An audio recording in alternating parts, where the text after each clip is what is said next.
Hey guys, this is Ambi from underdogchance.com, and in today's video I will share my MLB betting mall projections for Saturday. We have a lot of games and I have also two qualified bets. Yesterday I didn't find any good bet, but so far this season I am 2-1 with small profit, also beating the line in all games. So this is my betting model spreadsheet, and those are my winning percentages, my projected odds, both in American odds and decimal odds, and those are bookmakers odds, pinnacle odds, and then I try to find the value. Okay, so let's go to today's analysis. The first game, White Sox against Houston, based on my projections. So you see the pictures here. Based on my projections, I give Houston 59.93% of chance to win this game. So my fair odds minus 150, and in decimal 1.67. I personally use decimal odds because they are much simple to use, simple to understand, because you simply multiply your stake with the number and you get total return and you can get profit easily. American odds are a little bit more complicated because you have if function. If you bet on minus odds, you need to bet, I don't know, 150 to win 100. If you have plus odds, then it is another rule. So it is a little bit more complicated. And when it comes to sports betting, and when people start betting and they ask me which odds they should use, of course they can use any odds they want, because the odds are basically the same. They all represent implied probabilities. But if someone is completely new to sports betting, I recommend to use decimal odds, because sports betting in general is a little bit more complex once you get deeper into the topic, and once you see how complex can be. But with American odds, you simply overcomplicate it. Okay, a lot of people struggle with statistics, with understanding probabilities, with understanding the odds, with struggling with converting odds from decimal to fractional to American, and then they use American odds, so they even overcomplicate. But as I said, this is just my opinion and this is my advice. So if you use American odds, you can just try for 1 week decimal odds. I know at some point you will see that they are much simple to use, much easier to use.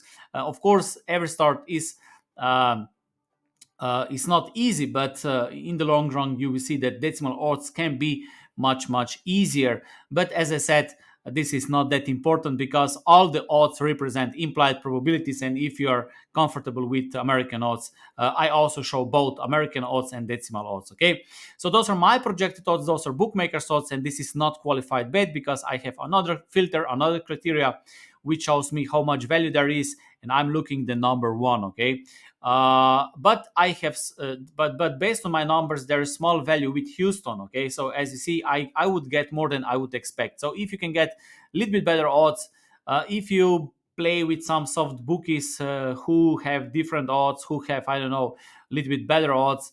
I don't know what are their limits, but if you can get Houston at 1.72, 1.73, then this would be 1 unit bet. Okay, but for me this is not qualified bet. The second game, Toronto St. Louis, Gaussman against Flaherty. Based on my projections, Toronto should be minus 164, or in decimal odds 1.61. Bookmakers have them at minus 127, and based on my criteria, Toronto is a qualified bet. So this is 1.25 unit bet, and I also find a value in first 5 innings. So those in the blue.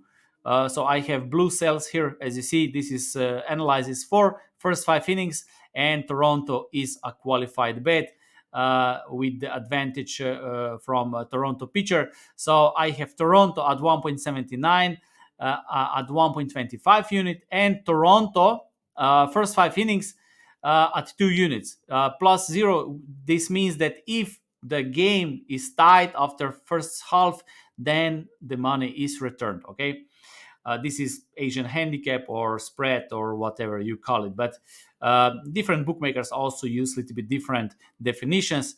But whatever you bet and at which bookmaker you bet, it is important that you understand what they offer and what you have analyzed and what you have projected. Okay, this is most important. Milwaukee Chicago Cubs, Brandon Woodruff against Steele. left-handed pitcher for Chicago Cubs.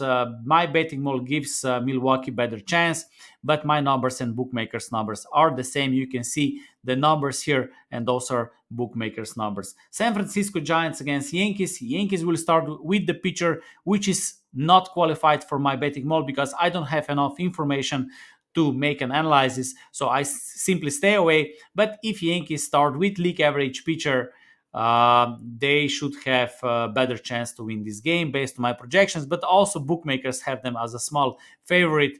This is not qualified bet. Philadelphia, Texas, Zach Wheeler against Nathan Eovaldi, two right-handed pitchers, close to 50-50 game, but I give a little bit better chance to Philadelphia. Bookmakers also have them at minus 120, not qualified. Atlanta, Washington, based on my projections, Washington should be at plus 222, bookmakers plus 215. As you see, my numbers are basically the same than bookmakers' numbers. Then we have Angels against Oakland, Sandoval against the league average pitcher. This is a situation where I don't have enough information about the pitcher, so this is just projections for this game. I usually stay away from these games where I don't have pitchers numbers, but I can get first number, so I can get the feeling about the game. So this is not qualified. My numbers are basically the same. Minnesota, Kansas City Royals, Sonny Gray, Jordan Lyles, two right-handed pitchers. My betting model gives 58.10% to Minnesota.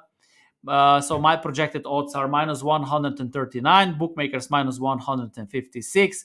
But if you check underdog odds, basically the same or close to my numbers, not enough value. Detroit Tampa Bay Rays, average number for Detroit pitcher, so not enough information for full analysis. But if we take league average number for Detroit, then they should be plus 177. Bookmakers have them at plus 116. If we check favorite odds on Tampa Bay, minus 177. My number, bookmakers number, minus 175. Not qualified. Pittsburgh, Cincinnati, Rich Hill, Lodolo, two left-handed pitchers. My projected numbers plus 134 on Pittsburgh, bookmakers plus 135. This is not qualified as well. Then we have New York Mets against Miami. This is almost qualified bet because there is some difference between my numbers and bookmakers numbers. And if we check the numbers, Tyler Megill, right-handed pitcher, my betting model gives him and the Mets 59.27% of chance to win this game.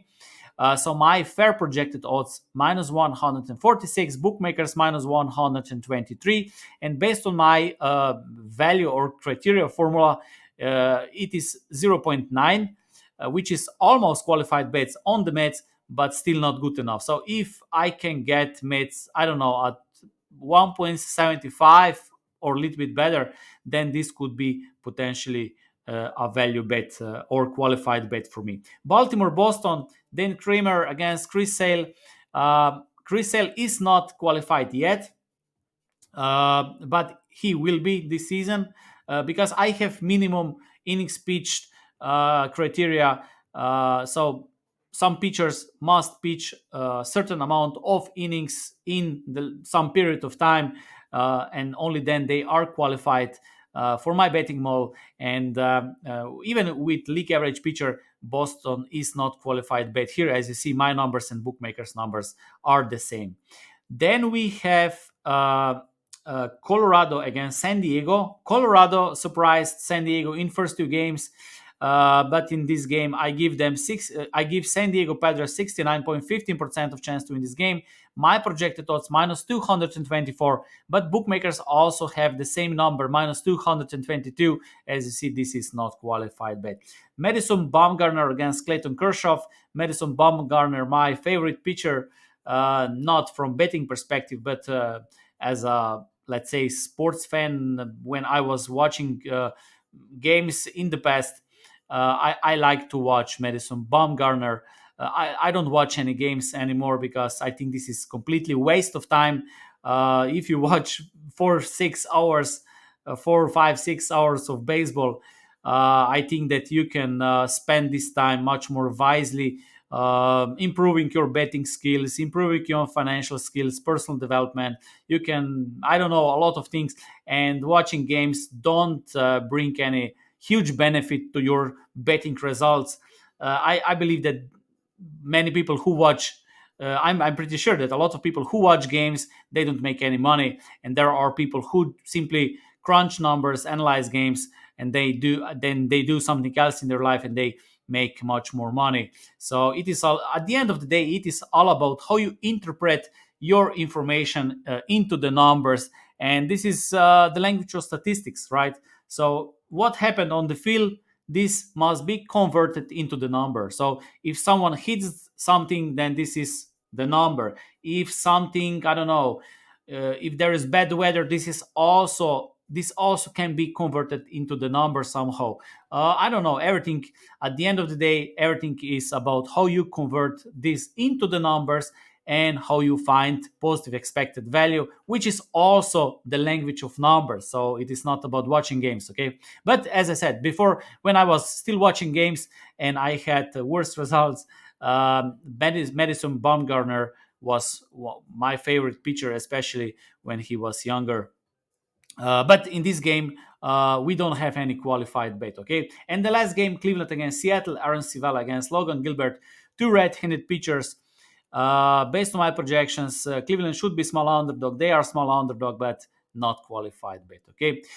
So that's it for me today. I hope you will find some useful information from my betting spreadsheet. And as I said, if you want to learn more about how I bet, you can go to underdogchance.com, where I show you my way of betting, my betting spreadsheets, and my betting models. Okay. So thank you for watching, and I wish you successful betting.